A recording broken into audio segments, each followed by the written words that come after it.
You know, the funny thing about 3D printers is they're a little bit like rabbits. They tend to multiply pretty quickly. And you'll hear a lot of people talking about what it's like or how to go about choosing your very first 3D printer and what criteria should be important. But you don't see very many people talking about how to choose your second 3D printer. So today, that's what we're going to talk about, is how should you choose your second 3D printer?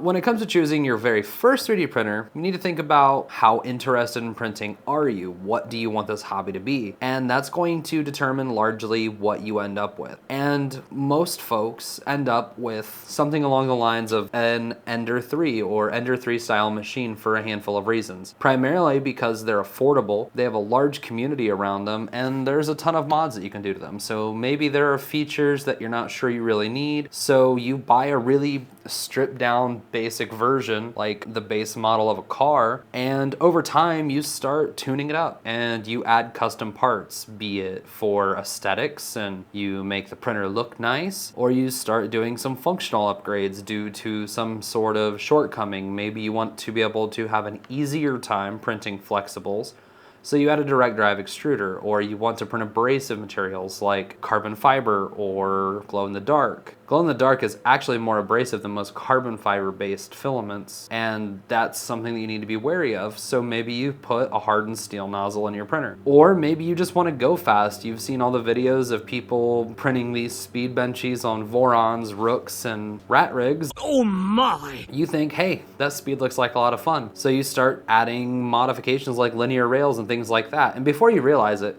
you spent more for your very first 3D printer than you would have if you would have just bought the one that you maybe wanted from the start. So that's the big thing that you need to identify when it comes to choosing your second printer. Think to yourself, why do I need/want a second 3D printer?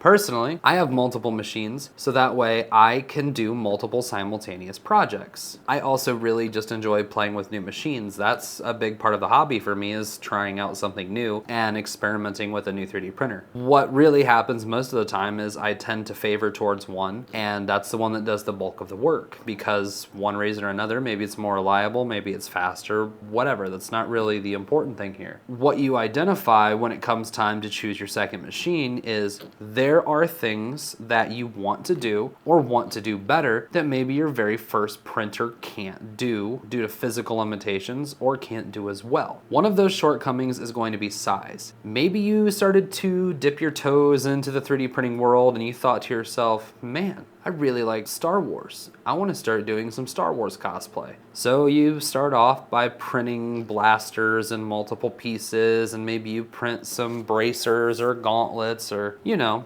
just little bits and bobs as time goes on. But then you decide, I want to print a helmet. Well, on all of the machines behind me, I have a Bambu Lab P1P, the Anchormake M5, the Creality Ender 3 S1 with the Sonic pad, and the Anycubic Cobra Go, which, by the way, we are giving away once the channel hits 1,000 subscribers, so make sure you are subscribed and you check out the video, which will be linked in the description, about that machine giveaway. Those machines all have one thing in common, and that's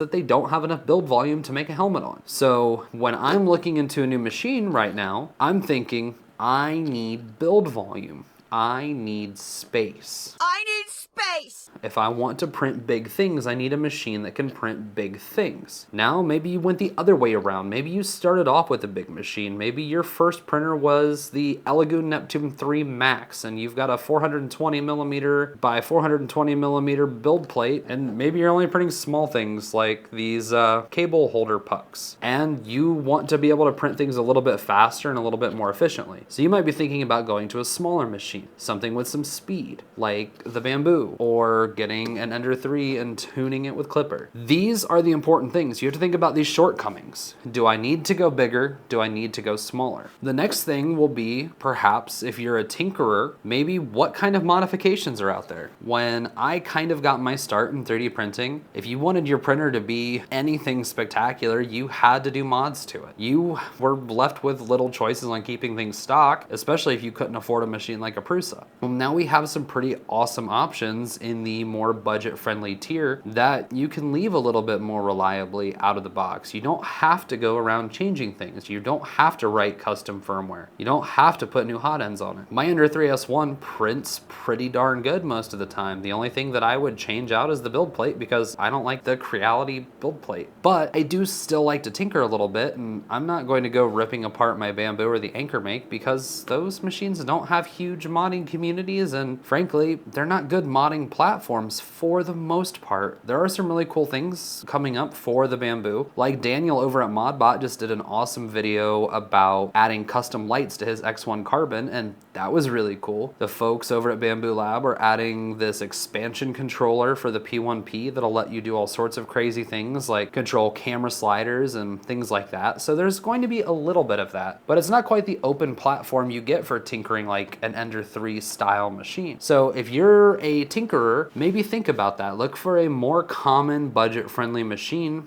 so that way you can go absolutely crazy. Maybe you bought a cheap machine and had to do a lot of work to it when you started getting into 3D printing and you decided, man, I don't want to do this anymore. I just want to print. Well, maybe look at something more like the Bambu or the Anchor Make where it's more just print and go. Or then you have like the new Prusa Mark IV, which they're claiming you never have to make adjustments to your first layer again. So that's another route that you can go. There are some problems in 3D printing that can be solved by throwing a little bit more money at the situation up front. My very first machine I paid like $500 for, and when it was all said and done, I had another several $100s worth of parts on it, and it didn't make it any better. If I had it to do over again, I would have bought a Prusa Mark III from the start and called it a day because I bought a machine that could print 300 millimeters cubed, and I never used the build volume. In fact, on that giant machine, I never even printed anything as big as this frog. I was wasting energy to heat that whole big build plate. If you are a tinkerer and you've had a lot of fun with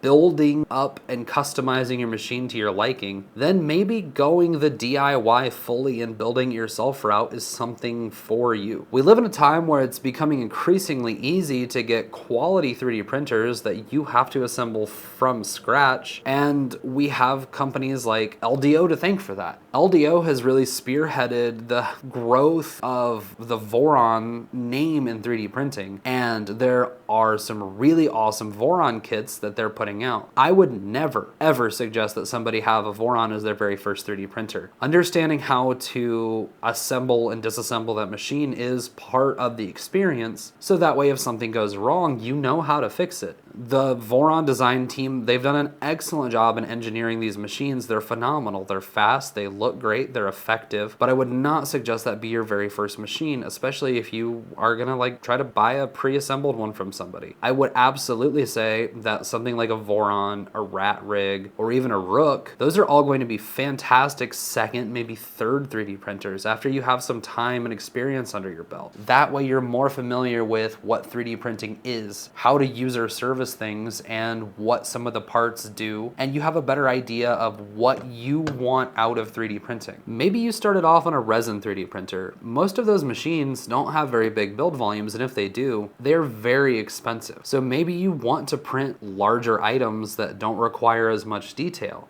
or something that's going to be a little bit stronger in terms of physical characteristics. Well, then maybe you're going to be wanting to look at your first filament-based machine, and you'll be looking at something along the lines of an Elegoo Neptune, Anycubic Cobra 2, Bambu Lab, Prusa, whatever. Maybe you are looking to go that route. You've identified the weakness in resin, that it's a little bit messy, it's a little bit fussy, and you have to be incredibly cautious with it. Well, maybe you don't want some of that hassle. Maybe it's time to add a filament-based printer to your workflow, especially when you don't need as many detailed parts. That's okay too. Or on the flip side of that, if you're a filament-based printer and you determine that 0.2 millimeter or down to like 0.16 millimeter isn't enough resolution, maybe you want to start 3D printing D&D minis, and you want incredibly high resolution. Well, maybe it's time for you to look into going the route of picking up a resin printer. That's the big thing when it comes to choosing your second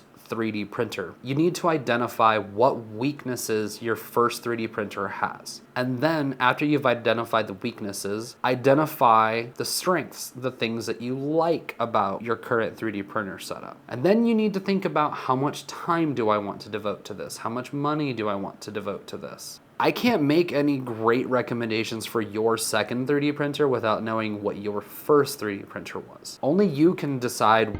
Only he can decide now.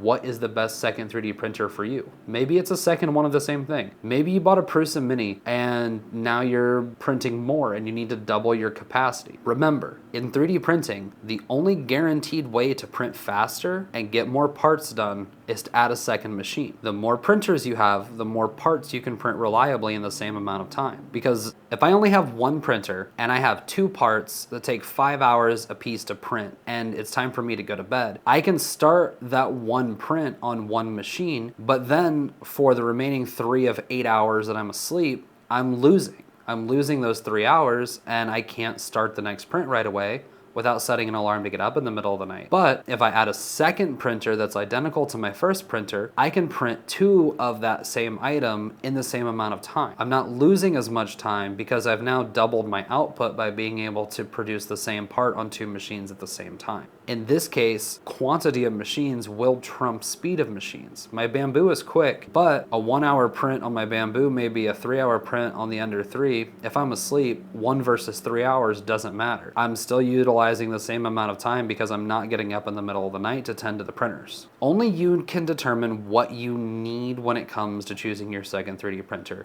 But you have to start with a baseline, and that's going to be, where does your very first 3D printer fall short? What do you want to improve on? What is the experience that you're looking for? Do you want to tinker? Do you want to fiddle? Or do you just want an out-of-box printing experience? Do you want incredibly high detail and to dip your toes into resin? Or do you need strength and need to move from resin to filament? These are all of the questions that it's going to be time to ask yourself if you're contemplating choosing your second machine. Think about the why and think about the what. What do I need out of this machine? And then it's time to start doing your research. And I'm really curious, let me know in the comments below, what was your first 3D printer? And if you have a second machine, what made you get the second printer? What was the change that you made? As always, if you found this information useful, please be sure to give us a like, drop a comment below so we can continue the conversation, share the video with a friend. And if you enjoyed and want to see more content like this, go ahead and give us a subscribe. It'd be greatly appreciated.